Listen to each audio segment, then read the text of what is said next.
Las medidas aproximadas tanto en varón como mujer, 12 por 9 por 6 centímetros. Un peso aproximado en la mujer de 250 y 300. Ojo, estamos hablando de un paciente adulto, ¿ya? Hay que recordar que el corazón está apoyado al diafragma y el hecho de estar apoyado al diafragma hace que haya una correlación con la respiración, ¿ya? Nosotros respiramos y el corazón se mueve junto con el diafragma. ¿Por qué? Porque está unido mediante fibras de tipo colágeno. El corazón tiene una capa que lo va a envolver. Esta capa que va a envolver al corazón ya se llama pericardio. Este pericardio tiene dos partes, el pericardio fibroso y el pericardio seroso. ¿Ya? Pericardio fibroso y pericardio seroso.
Ya, disculpen por favor.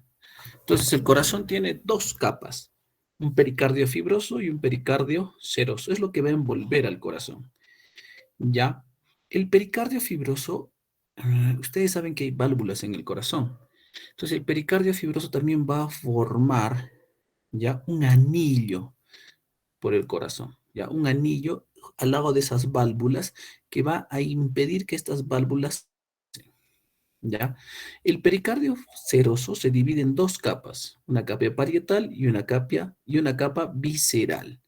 La parietal se fusiona con este pericardio fibroso y la visceral es el que va, es una fina membrana que va a envolver al corazón, ¿ya? Ese es el pericardio.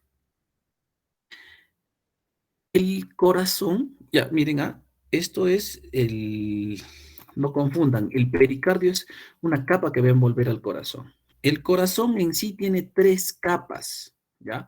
Una parte que se llama epicardio, otra parte que se llama miocardio y otra parte que se llama el endocardio, ¿ya? El epicardio, miren, es una capa visceral, es un tejido fibroelástico y hay tejido adiposo. En este epicardio se va a contener los vasos sanguíneos, los vasos linfáticos, toda la irrigación propiamente hecha del corazón. El miocardio es el músculo, lo que han hablado ustedes en las clases anteriores, el músculo esquelético cardíaco, ¿no? El músculo esquelético cardíaco. Es un músculo involuntario, recuerden ustedes, no es un músculo voluntario. Y el endocardio es un endotelio que va a tapizar toda la parte interna del corazón. Y gracias al endocardio, la sangre del corazón no pasa pues por, por el tejido muscular, no es como que se filtre, ¿no? Gracias a eso. Entonces, el endocardio va a ser esa membrana que está dentro del corazón. Ustedes tienen que saber que el corazón tiene cuatro cámaras, dos aurículas y dos ventrículos. Las aurículas conectadas con los ventrículos mediante las válvulas auriculoventriculares, ¿ya? Y de los ventrículos sale la sangre, ¿ya? Sale la sangre a través de las válvulas sigmoideas. Las sigmoideas son la aórtica y la pulmonar. Las auriculoventriculares son la tricúspide y la bicúspide. Tricúspide porque tiene 3 valvas, bicúspide porque tiene 2 valvas. Bicúspide al lado izquierdo, tricúspide al lado derecho. ¿Ya? Eso es. Así de sencillo son las cámaras cardíacas, ¿ya? Cosas importantes dentro de las cámaras cardíacas, dentro de las aurículas, hay como una especie de orejas, orejuelas, que permiten que cuando llegue el corazón, este pueda captar más cantidad de sangre en estas aurículas, ¿ya?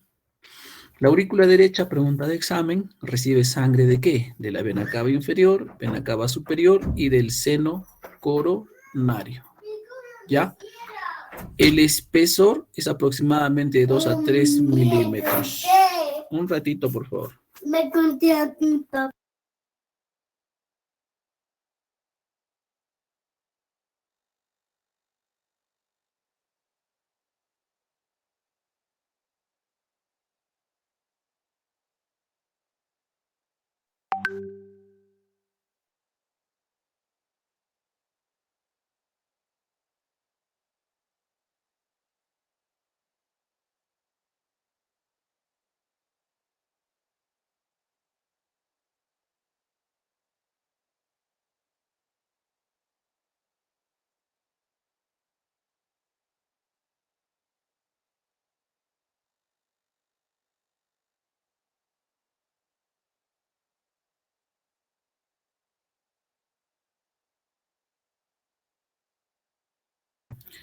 Van a disculpar, mi hijo ya me encontró, así es que, bueno. Como les decía, pregunta de examen, ¿qué venas drenan a la aurícula derecha? La vena cava inferior, la vena cava superior y el seno coronario. Miren el espesor, recuérdense el espesor, por favor, porque después vamos a ver todo lo contrario. De 2 a 3 milímetros. ¿Ya? ¿Cómo se conecta la aurícula derecha con el ventrículo derecho? Mediante la válvula tricúspide. ¿Ya? Preguntas básicas estamos poniendo acá, por favor. El ventrículo derecho, ¿ya? Miren, su pared no es tan ancha. Es de 4 a 5 milímetros y vamos a ver en comparación con el otro lado. Forma la mayor parte de la cara anterior del corazón. Tiene sus trabéculas, ¿ya? Se conecta con la aurícula mediante la válvula tricúspide y este se va a conectar con el sistema pulmonar o sistema circulatorio menor mediante las válvulas pulmonares o las semilunares, así se llaman, ¿ya? Miren la aurícula izquierda, ¿ya? Prácticamente recibe la sangre de las 4 venas pulmonares. Pregunta de examen, les estoy soplando. La pared anterior es lisa y se va a comunicar con la aurícula izquierda, con el ventrículo izquierdo, mediante la válvula bicúspide, ¿ya? O la válvula mitral. ¿Por qué le llaman mitral? Porque parece una mitra del obispo. Así le han hecho una comparación hace tiempo, ¿ya?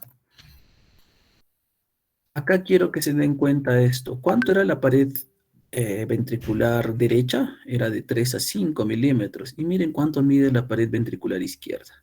De 10 a 15 milímetros. ¿Por qué es esto? Porque uno tiene circulación mayor o la circulación sistémica que llega hasta la puntita de su pie y el otro que tiene circulación pulmonar, o sea, solamente es a nivel pulmonar.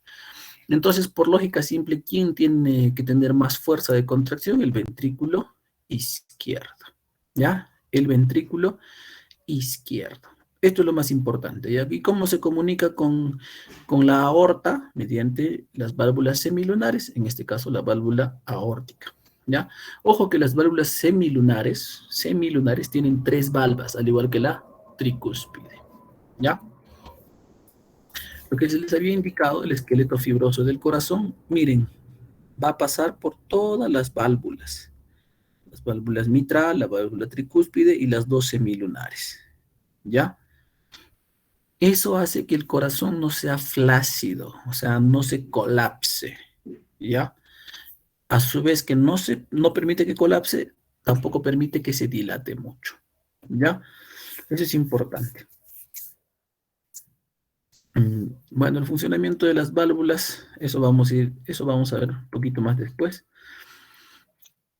Estas dos cosas son importantes, por favor, la circulación pulmonar y la circulación sistémica. La circulación pulmonar, la sangre va a salir del ventrículo derecho por las arterias pulmonares, dos a cada lado, ya dos a la derecha, dos a la izquierda. Y esto va a dar origen a las arterias pulmonares que se van a ir hacia el pulmón. Esta sangre, recuérdense, no es que no tenga oxígeno, es desoxigenada, tiene menos cantidad de oxígeno. ¿Dónde se va a oxigenar? A nivel de los pulmones. ¿Cómo se oxigena? Con, bueno, el término llamado hematosis, que es el paso del oxígeno de los pulmones a los capilares y el paso de los capilares, del CO2 de los capilares a los pulmones, y eso es lo que expulsamos. A eso se conoce como hematosis. Hematosis. ¿Ya? Hematosis. Recuérdense qué es la hematosis, pregunta de examen. ¿Ya? Ahora, y la circulación sistémica sale por la arteria aorta. Bueno, de la arteria aorta, del aorta descendente, aorta torácica, aorta abdominal, ilíacas primitivas, ilíacas externas, femoral, poplitea, sóleo, tibial anterior, tibial posterior y el pedio. Entonces, esa es toda la circulación a grosso modo de las arterias. El regreso es el mismo, ¿ya? Entonces, eso es importante que se recuerde. Pregunta de examen, ¿cómo es la circulación coronaria? Si ustedes quieren saber qué es la circulación coronaria, es la circulación del corazón. Miren, el corazón contraído fluye poca sangre por las arterias coronarias, ¿ya? Corazón relajado. Ah, miren. ¿En qué momento se pasa la sangre oxigenada hacia las células? En contracción. Pero el corazón es algo especial. El corazón pasa esa sangre desoxigenada, ¿ya?, a las venas en relajación. ¿Ya? Recuérdense eso, ¿ah? Corazón relajado, la sangre pasa a través de las arterias coronarias, capilares y venas coronarias. Solamente en el corazón pasa eso, ¿ya? Las arterias coronarias, pregunta de examen, ¿cuántas arterias coronarias tiene el corazón? La izquierda y la derecha, ¿ya? La izquierda y derecha. La coronaria izquierda tiene dos ramas, una que es la descendente anterior o la interventricular anterior y la circunfleja. Y la coronaria derecha también va a tener dos ramas importantes. La marginal, que sería el equivalente a la circunfleja, y si hay una interventricular anterior, debe existir una interventricular posterior. Eso es circulación coronaria, ¿ya? ¿Cuál es más? Bueno, todo es importante, ¿no? Pero ¿cuál es el que se daña más cuando ustedes vienen con dolor de pecho? Ay, doctor, mi novia me ha dejado. Entonces, no, ahí dicen, ¿no? Vienen desesperados a la emergencia, doctor, me duele el pecho. Joven de 25 años que le duele el pecho, está viniendo a fregar, ¿no? En todo mi tiempo de médico, solo una vez he podido evidenciar que ha llegado un infarto de miocardio en un paciente de 28 años. El resto ha sido puro flor, ¿ya? ¿Y cuál es la que se daña más? Esta, la rama interventricular anterior o la descendente anterior. Estarán tomando nota. ¿Se me escucha, no, jóvenes, o estoy hablando mal? Sí, se le Sí, escucha, se te doctor. escucha bien. Ahí está. Chévere, chévere. Tomen nota de los detallitos que estoy diciendo, ¿ya? Eso es importante. Las venas coronarias. Entonces, como hay, miren, una circulación importante en la región anterior, descendente anterior, la descendente posterior, deben tener sus venas que van a recoger esa sangre, ¿no es cierto? Aquí están las venas coronarias.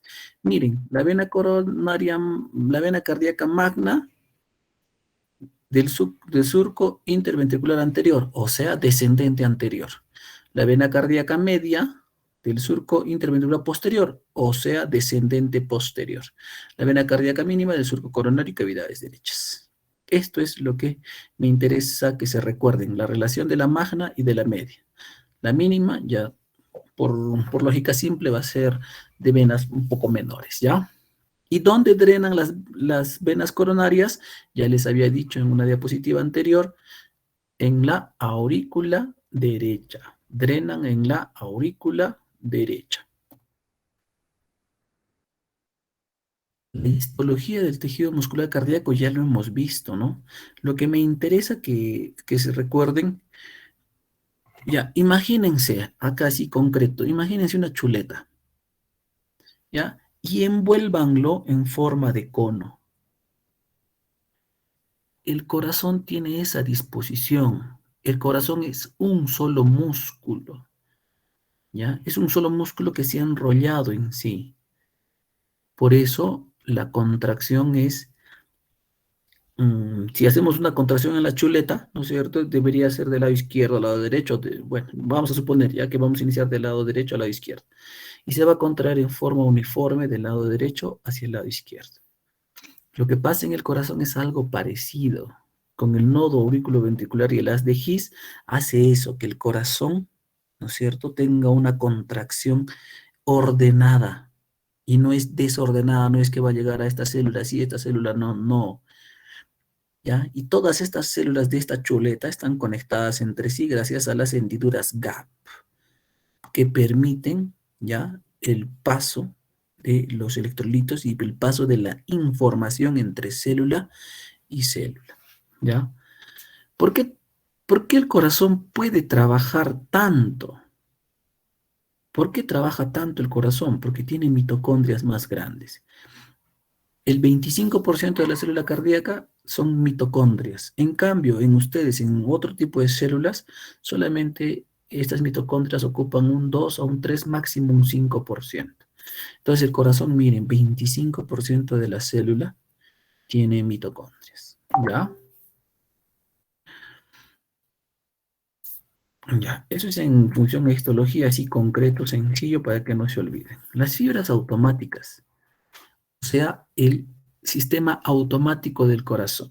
Tienen que recordar que hay un nodo sinusal, un nodo auriculoventricular, de ese nodo sale un haz de His, este haz de His se divide en dos, ¿no es cierto?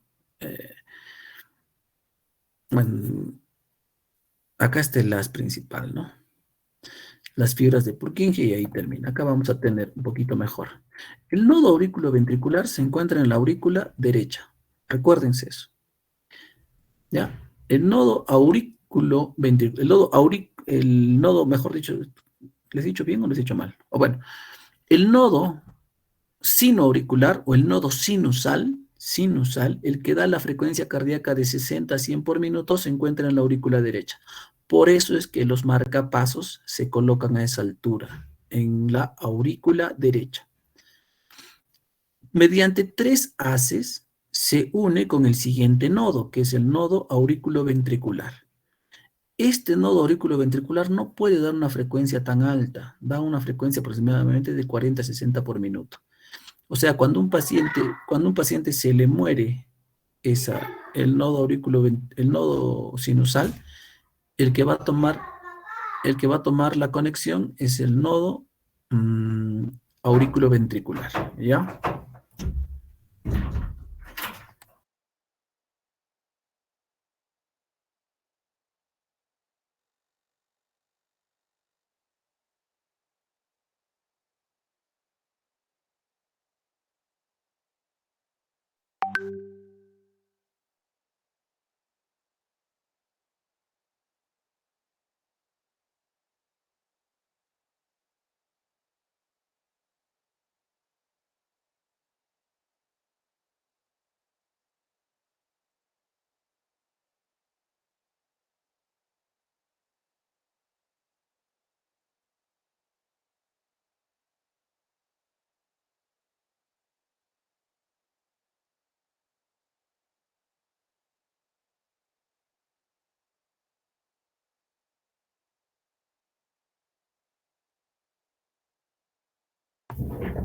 Ya. Una llamada del hospital, disculpen por favor. ¿Ya? De este nodo auriculoventricular nace un fascículo único, que es el fascículo auriculoventricular. ¿Ya? De este nacen las famosas ramas derecha e izquierda de las de His, ¿ya? De este de His nacen recién las fibras de Purkinje, que serían las últimas. Todo esto es el sistema automático del corazón, ¿ya? Recuérdense, les voy a preguntar, ¿cuál es? Indique, por favor, la propagación del potencial de acción. Entonces, yo les voy a poner, ¿no? Nodo auriculoventricular, nodo sinusal, fascículo auriculoventricular. Entonces, eso es falso, ¿no? Tiene que ser nodo sino auricular o nodo sinusal, el auriculoventricular, el fascículo auriculoventricular, el haz de His, si quieren, rama derecha e izquierda, y las fibras de Purkinje. Entonces, les pondré 2 a 3 de eso, indique el orden correcto, ¿no? ¿Quiénes modifican este sistema de conducción? Dos sistemas importantes, el sistema nervioso autónomo y el sistema endocrino. Recuérdense, su corazón late más rápido cuando ven a su simpático, ¿no? A su enamorado, como se podría decir, o a alguien que les gusta bastante, se ponen nerviosos, el corazón comienza a latir más rápido. Cuando el corazón comienza a latir más rápido, se bota más adrenalina. Entonces, la adrenalina es importante para el control del corazón y el sistema nervioso autónomo, en este caso los simpáticos y parasimpáticos. El simpático produce taquicardia y el parasimpático produce bradicardia. ¿Ya? Bueno, esto ya es un poco más de fisiología. Lo que me interesa que se acuerden de esta diapositiva es cómo se da el potencial. ¿Ya? El potencial de acción o la despolarización tiene 4 fases. Miren, fase 1, 2, 3. Bueno, acá falta una cuarta fase. La primera fase es despolarización. ¿Quién interviene en la despolarización? El sodio. Recuérdense eso, el sodio. Nada más. No me interesa que se acuerden más. La entrada rápida de sodio produce el cambio en la polaridad de la membrana. La membrana del corazón, más o menos en reposo, está en menos 90 milivoltios. Con el sodio baja hasta 0 milivoltios y eso produce esta espiga, esta despolarización. ¿Ya?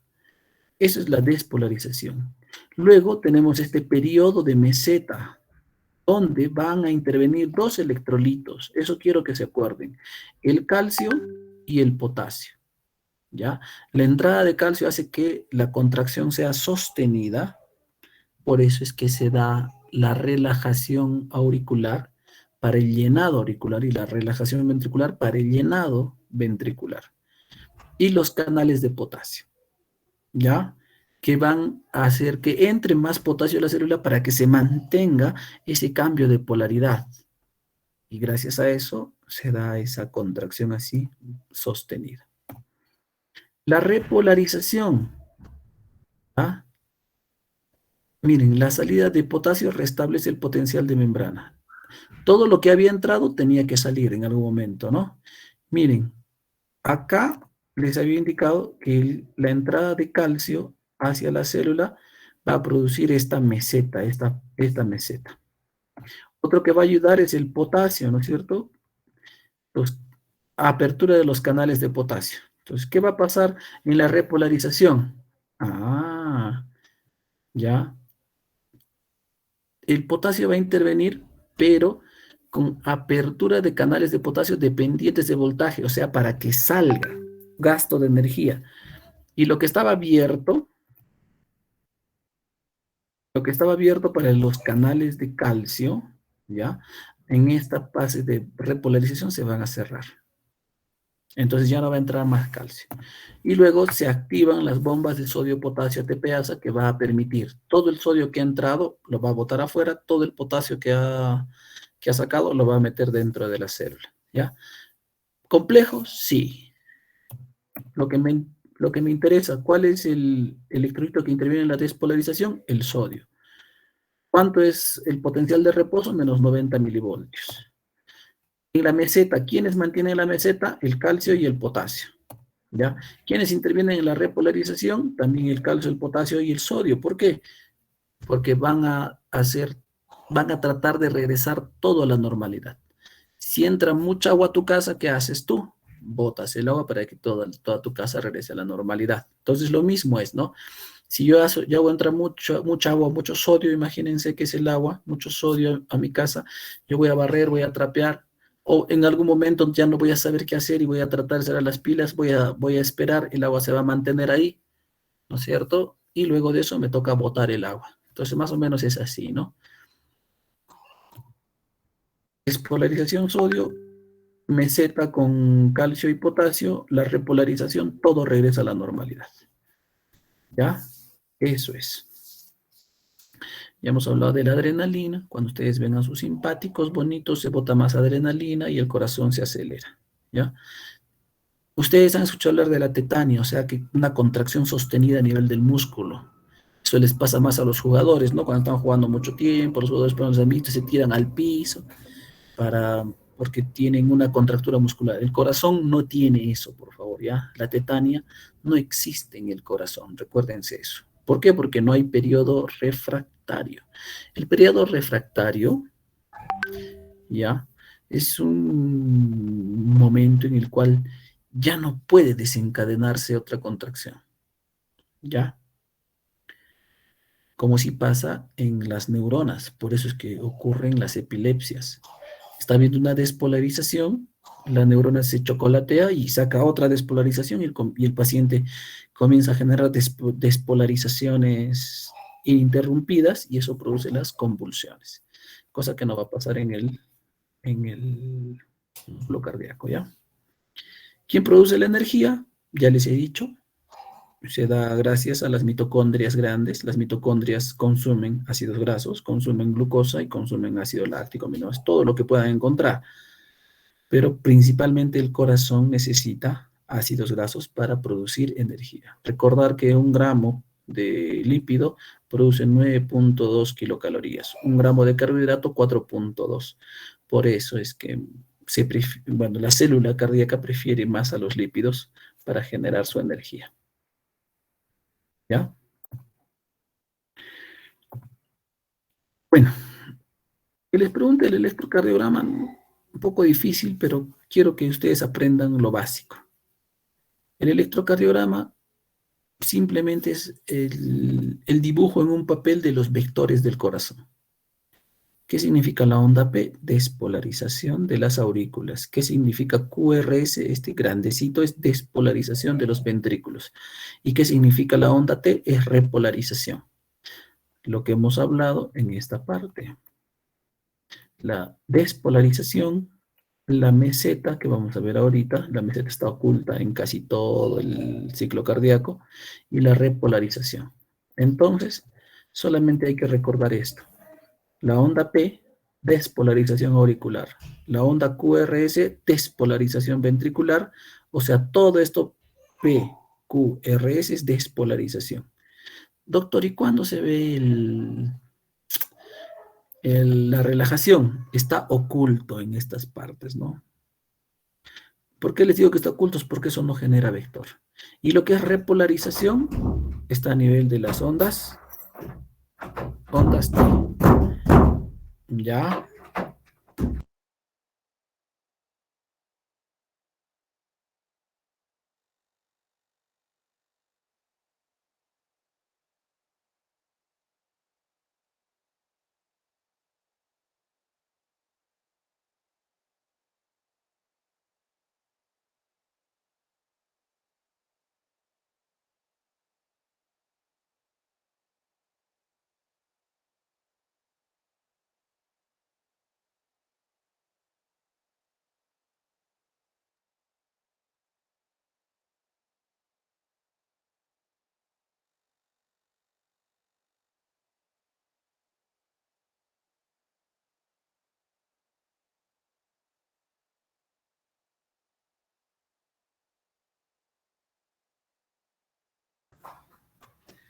Ya. Ya, jóvenes, yo creo que sí se entiende, ¿no? Es lo que deberíamos saber. Es difícil leer un electrocardiograma, ojo, no es tan fácil leer un electrocardiograma.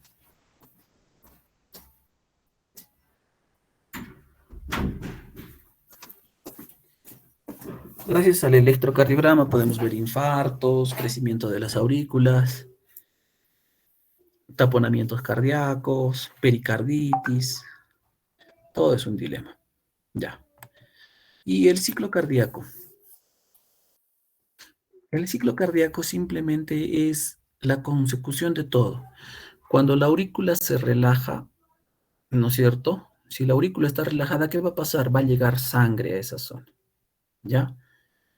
Luego de eso, de que hay el llenado auricular, ¿ya?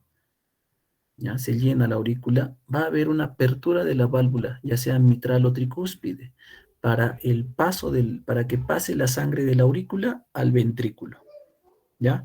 Paso de la sangre de la aurícula al ventrículo. Hay un llenado pasivo. ¿Por qué se dice pasivo? Porque la aurícula no se va a contraer y va a pasar la sangre de un sitio donde hay mayor cantidad de sangre a un sitio de menor cantidad. ¿Ya?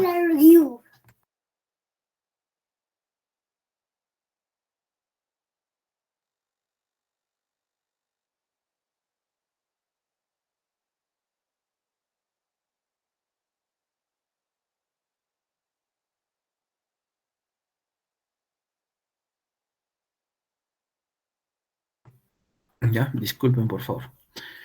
Ya, entonces la aurícula se llena, va a pasar sangre de la aurícula al ventrículo de una forma pasiva. Luego de eso, la aurícula se va a contraer, ¿para qué? Para que termine de llenar el ventrículo. Cuando pasa eso, cuando pasa eso, mm, el ventrículo se va a llenar por completo y se va a cerrar la aurícula y se va a cerrar la válvula auriculoventricular, ¿ya? Ocurre la contracción del ventrículo, pero no se abre ninguna válvula. Eso se llama contracción isovolumétrica. Y cuando se abre la válvula, las válvulas semilunares o sigmoideas, es cuando la sangre se eyecta, ya sea al sistema pulmonar o al o a la circulación sistémica, ¿ya? Así de sencillo es ciclo cardíaco. Llenado auricular, paso de la sangre de la aurícula al ventrículo, ¿ya? Contracción auricular para terminar de llenar, cierre de las válvulas auriculoventriculares, contracción del ventrículo, hay una contracción isovolumétrica, ¿por qué? Porque no se mueve volúmenes, y apertura de las válvulas semilunares para que salga la sangre del corazón. Ojo, que no crean que sale toda la sangre, ¿ya? No sale toda la sangre. Aproximadamente por cada contracción se bota unos 70, 60 ml, ¿ya? 70, 60 ml de sangre.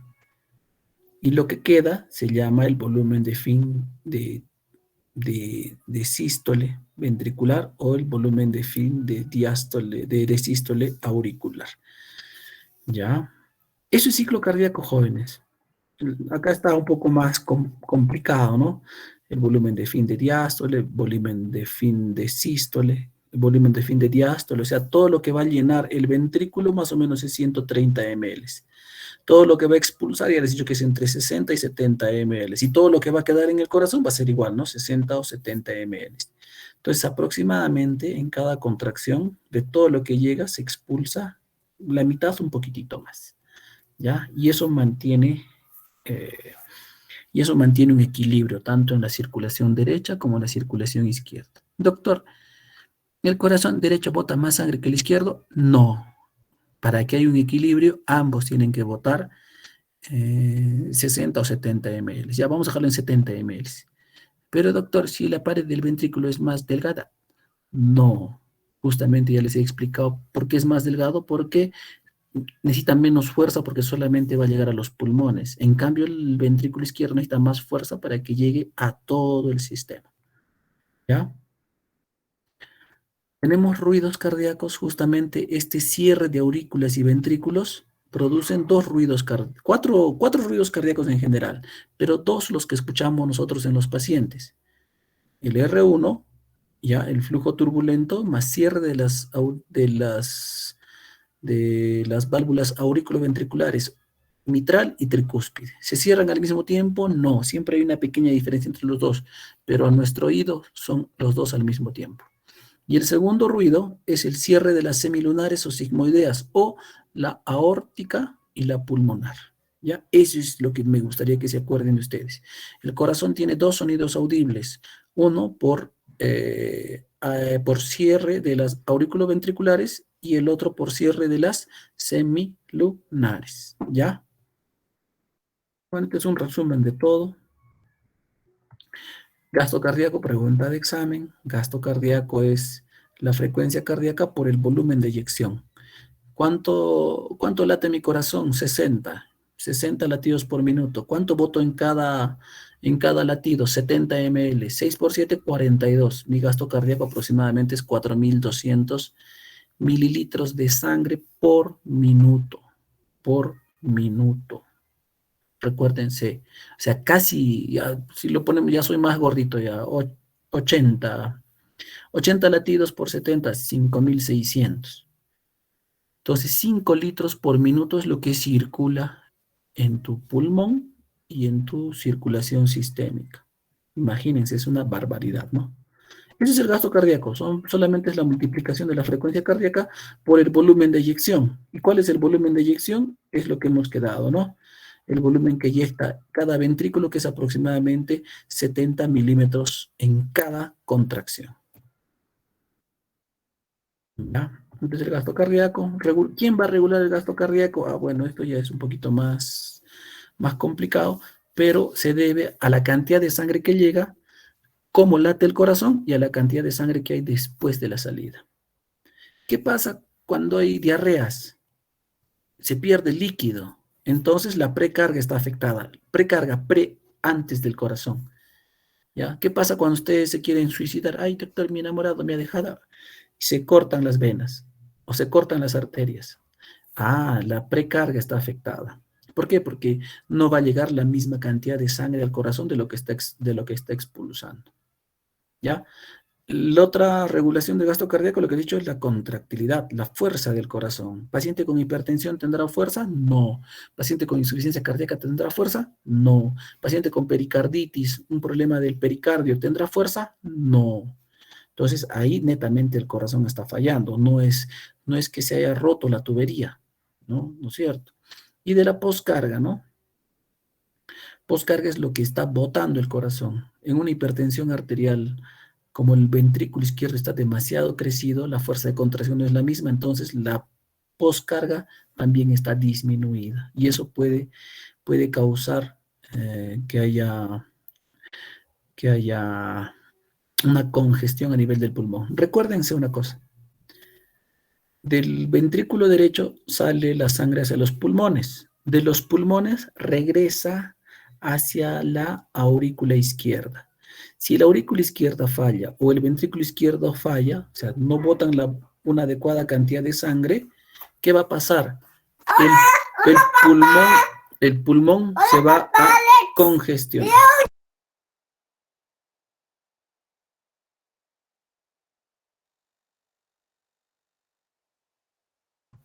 Bueno, ya saben que me llamo Alex, entonces.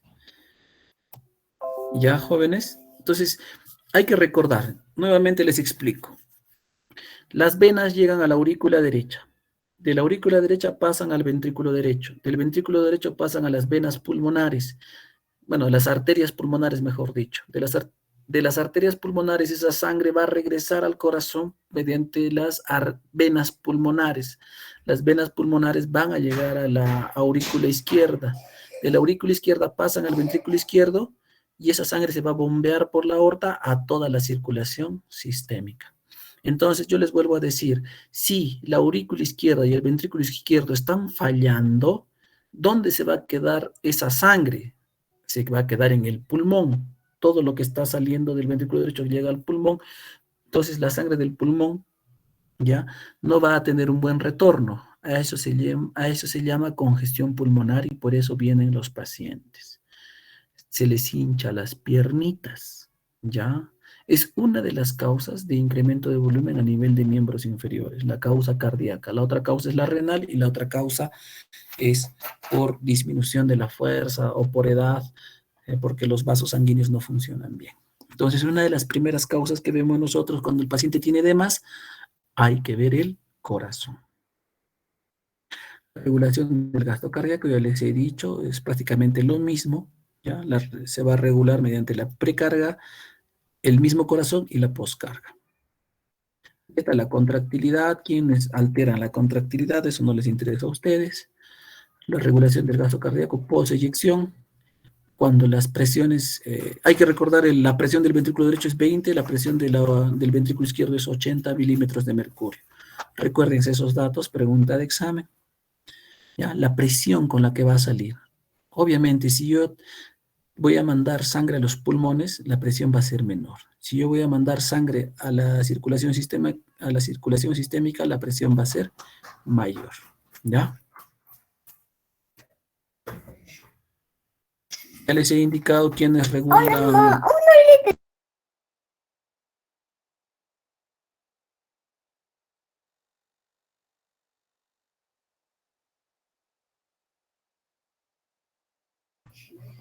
No, no.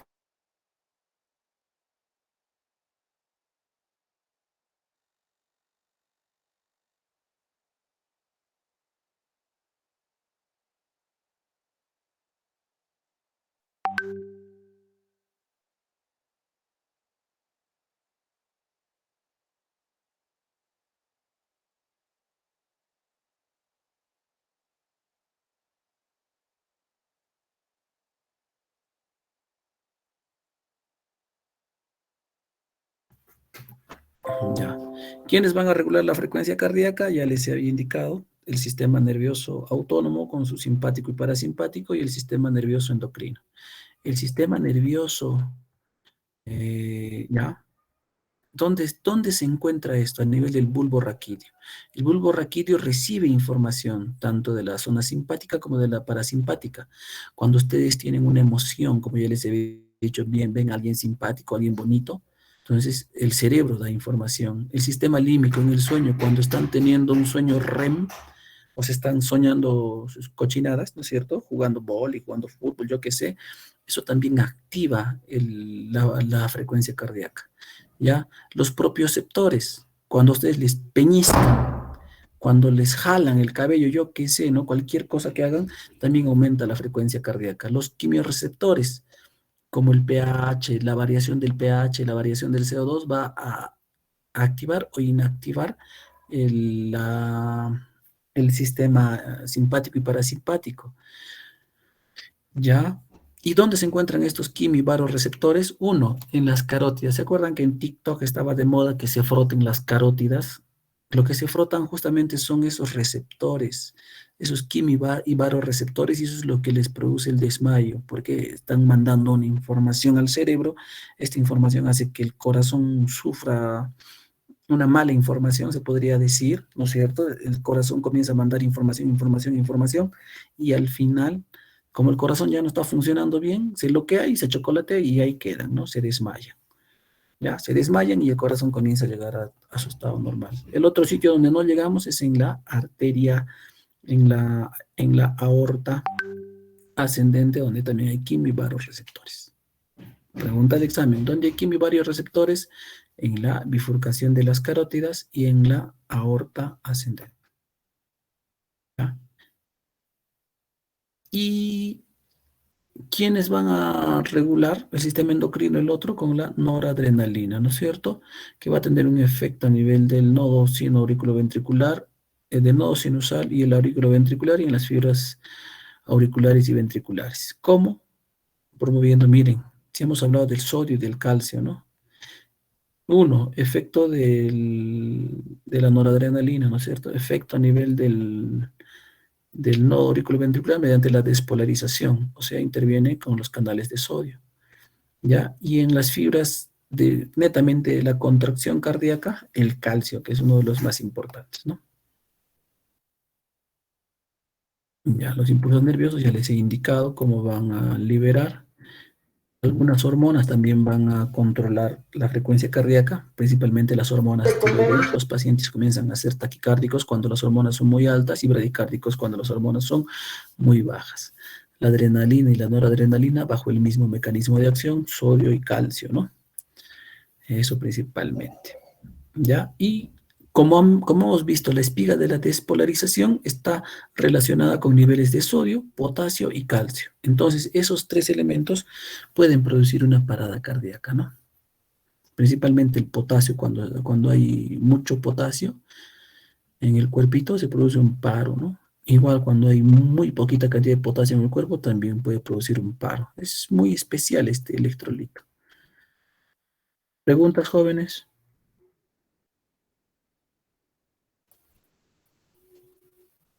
¿Se han dormido? No, profesor. No, profesor. Doctor, No, disculpe, profesor. ¿cómo pregunta? No tengo el cerebro con tanta información. Bueno, he tratado de hacerlo resumido, ¿no? Y eso que falta la segunda parte. Esto es demasiado más complejo, ¿no? No les he complicado mucho la vida, solamente la parte básica les estoy indicando. ¿Alguna pregunta?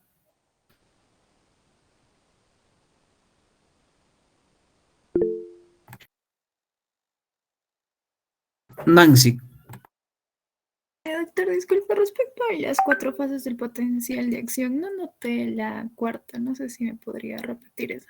Gracias. recuérdense las tres nomás que les he puesto. Despolarización, ya. La despolarización, la fase de meseta y la repolarización. Hay una cuarta que es la hiperpolarización, pero no les voy a complicar con eso.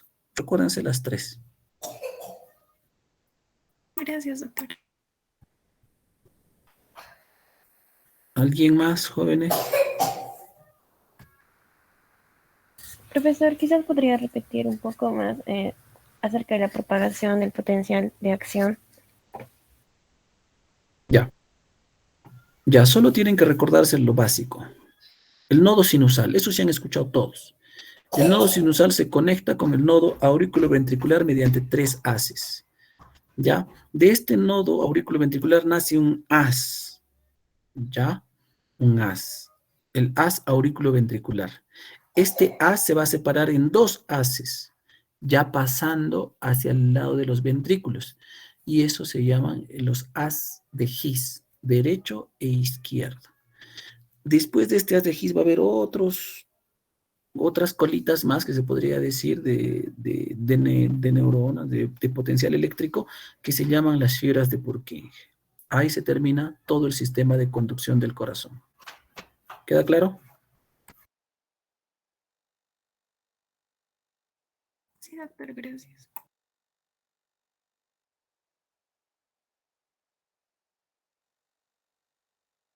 Doctor, sus diapositivas lo podría subir al Classroom, por favor. ¿Me dice? Sus diapositivas lo podría subir al Classroom, doctor, por favor. Ok, no hay problema, yo lo subo.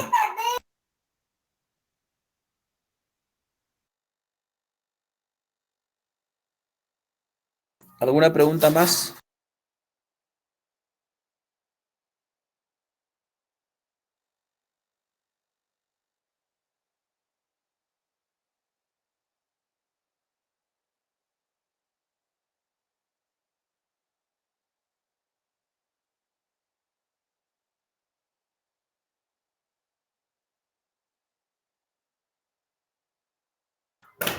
Ya, si no hay más preguntas hasta el día miércoles, jóvenes, ¿ya?